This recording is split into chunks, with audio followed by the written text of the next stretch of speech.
Baiklah, kita teruskan dengan berita ekonomi. Tahukah anda telur pindang kaya dengan pelbagai zat makanan, vitamin, garam, galian dan protein serta khasiat herba yang digunakan dalam pembuatannya.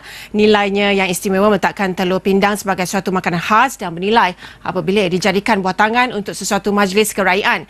Dan kini telur pindang merupakan salah satu dari cabang perniagaan yang mampu memberikan keuntungan yang lumayan.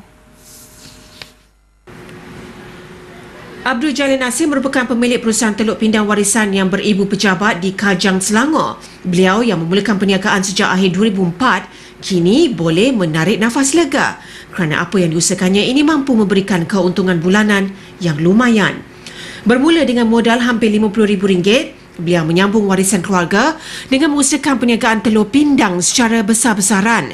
Meskipun bermula dengan modal yang agak besar, tetapi beliau tetap berpuas hati kerana segala penyelidikan untuk mengkomersialkan telur pindang warisan mula menampakkan hasil. Di awal perniagaannya, beliau hanya menerima kira-kira tempahan 4,000 biji telur pindang sebulan, tetapi kini tempahannya mencecah 30,000 biji sebulan. Saya melihat dia satu produk yang boleh untuk dipasarkan di luar negara dan dia boleh memberikan satu pulangan yang sebenarnya lebih tinggi dengan kadar harga jualan yang ada ni.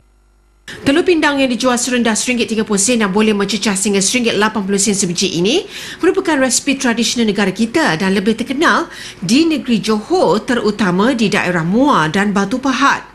Seperti telur rebus biasa, telur pindang boleh juga dimakan begitu saja dan menjadi pelengkap kepada makanan seperti nasi biryani dan laksa.